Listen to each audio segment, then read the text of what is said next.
you guys, me, and welcome back to my channel. Today I'll be talking about my transitioning journey, and at the end I'm just going to give you 2 tips that I feel are really important that need to be said. And without further ado, let's get on with this video.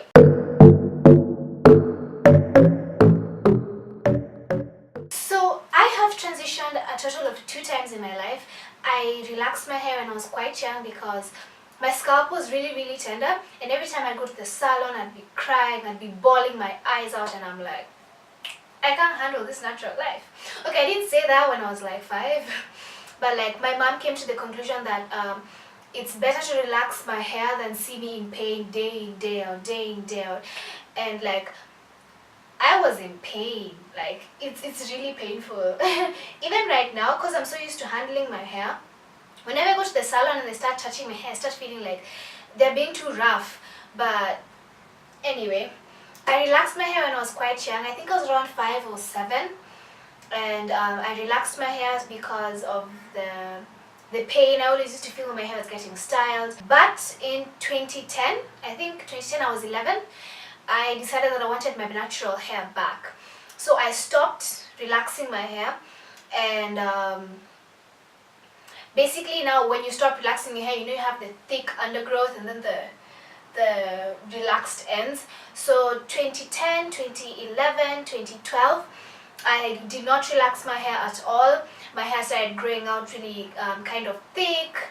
Even my relaxed ends were poofy, but I've always had really poofy hair, even when my hair was relaxed. I think I just have that type of hair that just poofs. It just poofs, because I've always had poofy hair even when my hair was relaxed too. It wasn't thin and straight and and sleek. Mine was unruly, and it looked like a bunny's tail sometimes. I've always had that kind of hair, so even when I did have the thick undergrowth and the palmed hair, it wasn't so bad. It wasn't unmanageable, because they were close to the same texture. Not really. I think it's also because I didn't used to over process my hair when I'm relaxing my hair. I just used to put it in for some time, then I wash it off. I didn't used to let it over relax my hair, so I think my hair wasn't relaxed completely straight, but it could get completely straight. Like when I blow dried my hair, it would like be completely straight. I'll insert pictures here and there of the ones that I find. But yeah, I had poofy-ish hair even when I had relaxed hair, and I think those of you who saw my relaxed hair can bear me witness. My hair wasn't exactly really straight, it was poofy-ish. And in 2010 I stopped relaxing my hair till 2012. That was my first transition. So I did have the undergrowth and the relaxed hair at the end, but I didn't cut off my hair. In 2013, I was supposed to go and join high school. In Kenya, the school hierarchy system is kindergarten, primary, high school, then university. I don't know exactly how many years they're in kindergarten, because I think I skipped a class in kindergarten, so I'm not really sure. And but primary we have 8 years, and secondary, that is high school, we have 4 years. So as I was joining my first year of high school, that is in 2013, I relaxed my hair again because I was going to a boarding school and I didn't know how I would be able to manage my hair when I was there. So I relaxed my hair once more, and I was back into the relaxed life. But in 2015, I think I was in Form 3, I decided I want my natural hair back, and I stopped relaxing again. So this is the second time I'm trying to transition my hair.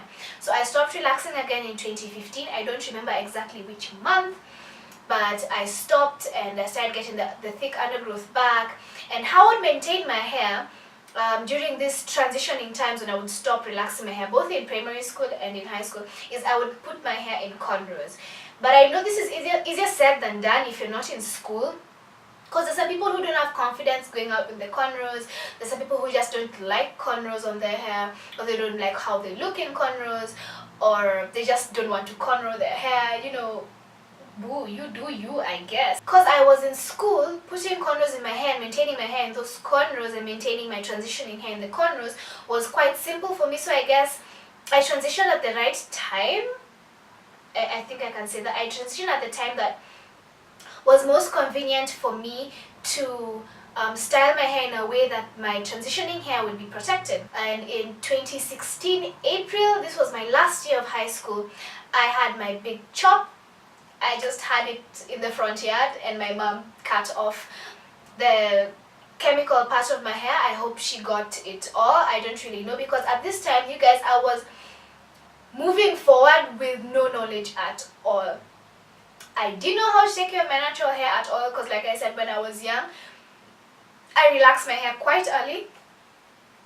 So the only time that I did have like a one-to-one with my natural hair was when I was transitioning in high school, but in primary school. But now this is high school and I'm cutting off my relaxed hair. I didn't even know that you're supposed to like wet your hair and like see where the transitioning hairs, I don't know, where the relaxed hair starts, and then cut it off. Like, we literally just were looking at the hair and going, this part's thick, this part's not thick, we're gonna cut the parts that's not thick. So I don't know if she got all of my relaxed hair out, but basically I did have a big chop in April. And my hair was about neck length at that time. I could still cornrow it and go to school like that. So I did keep my hair in cornrows the remainder of my last year in high school. I would have my hair in cornrows. I would have my hair open sometimes, but it used to stress me and it was really, really puffy, really big. I prefer keeping my hair in the cornrows. That was it. That's how I had my big chop. I don't even know if I should call it a big chop, but yes, I did cut off my hair. My hair had been transitioning for some time, so it was quite long, and that's when I was able to cut my hair. I didn't want to cut my hair really short because I didn't like short hair. I prefer longer hair, and I didn't think I'd look good in short hair, and yeah, that's just it. So that is how I transitioned, by keeping my hair long per se, by keeping my hair in cornrows in transitioning, and then doing my big chop, and then keeping my hair in cornrows once again to let it grow out a little bit more. And after I did do my big chop, I still continued using heat. Now when I say heat, I don't mean that all heat is bad. Of course, you have to do everything in moderation and you have to do everything correctly. And the heat I'm talking about that I was still using in my hair is excessive heat and regularly. Like I said, I had no knowledge on how to take care of my natural hair, so I just used to take care of my hair like I have always done. Go to the salon, get it washed, get it blow dried at high heat. So this did cause lots of heat damage that I have had to try and get rid of as my journey goes on. I think I'm still getting rid of heat damage in the front part of my hair. It's not gone. So if you are blow drying your hair, I suggest you do it at low heat and use a heat protectant if you don't want to have heat damaged ends that will slow down your hair retention process. Okay. So from 2016 to around 2018 June, 2018, what? From 2016 April to 2018 June, I did continue using heat in my hair. I would just treat my hair the way I'd always treated my hair, like I treated my relaxed hair. In 2018 June, I was on break from my first year in university. I was on my long holiday. And that's when I started discovering the natural hair community on YouTube and started seeing how people take care of the natural hair, how to reduce heat, how to stretch your hair without heat, which is just like basically just plaiting it up and letting it dry.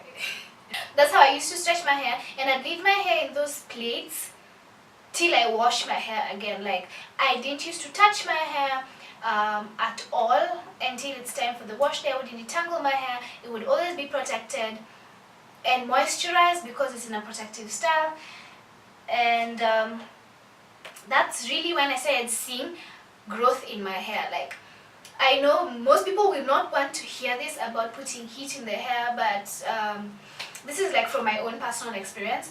From June to November 2018, and from November 2018 to today, that is May 2019, I have to say that I've seen more growth when I didn't use heat at all during that period of June and November than when I have used, I think, heat 5 times in this period of November to May. I think if I didn't use any heat, my hair would be at mid back length right now.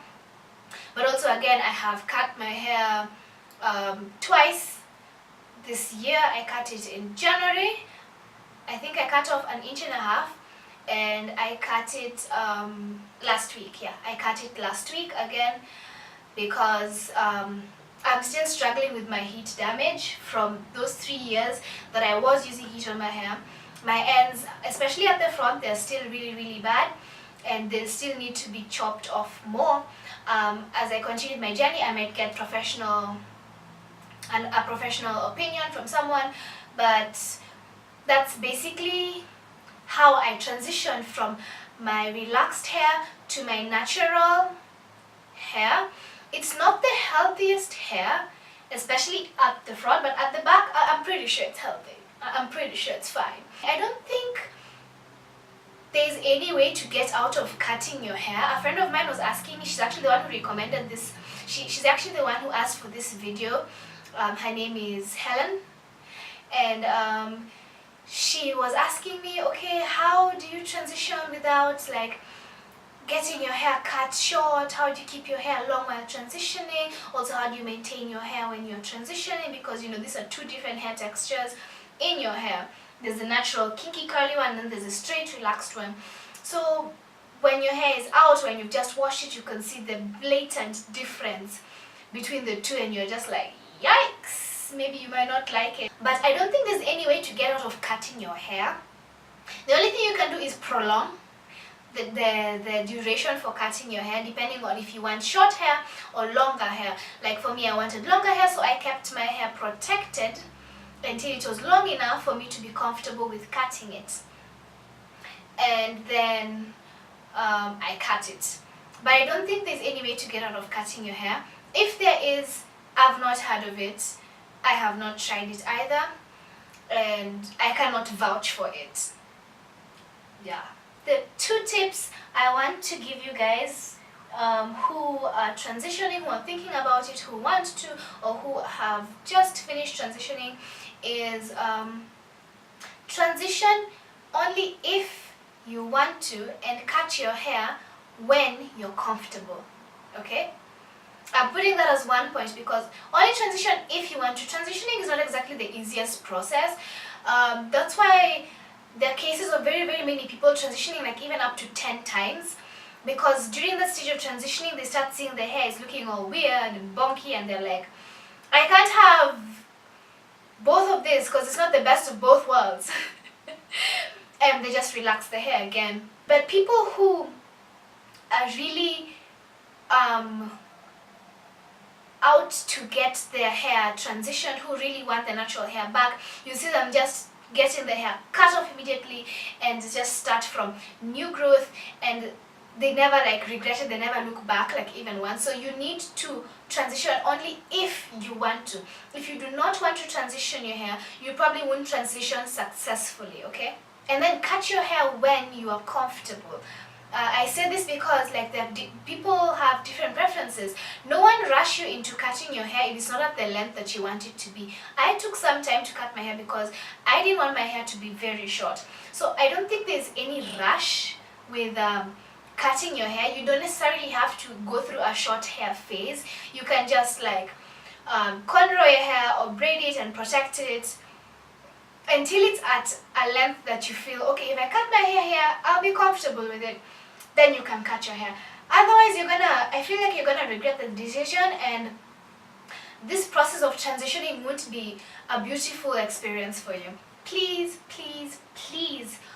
follow hair YouTubers or bloggers or channels that have hair textures similar to yours, because if you are new to taking care of natural hair, which I'm assuming you are because you're transitioning, it's easier for you to understand how to take care of your hair and for you to go through this natural hair journey if you're looking at someone's hair that is similar to yours. If you're looking at 3C hair and you have 4C hair, your hair does not look like 3C hair, and the results and the styles that she puts in her hair, yes, they can also work in your hair, but they might not work for your hair. What am I trying to say? The way someone with 3C hair moisturizes, styles, and takes care of their hair is a bit different from how a person with 4C hair should moisturize, style, and take care of their hair. albeit you can use what it is they are using on your hair, but you may need to tweak it up because your hair textures are totally different and you will get totally different results from someone with 3C hair, and you might be feeling, okay, what's going on? I thought my hair is supposed to look like that. It's not going to look like that if you do not have that type of hair. So I encourage you to follow someone with a hair texture closer to yours, and life will be so much easier. So thank you for watching my video on how I transition my hair. It's not exactly a very long video, it's not very complicated, it's just a basic transitioning non-scary hair video. So I hope this has helped you to see that transitioning is not exactly the scariest thing in the world, that you can do it, that there are really no large consequences because you do it at your own terms. Okay, that's the most important thing. You do it at your own terms. Don't do it at anybody else's terms. You do it at your own terms. So thank you for watching. Please like, subscribe, comment, share widely, and I'll see you guys next Monday.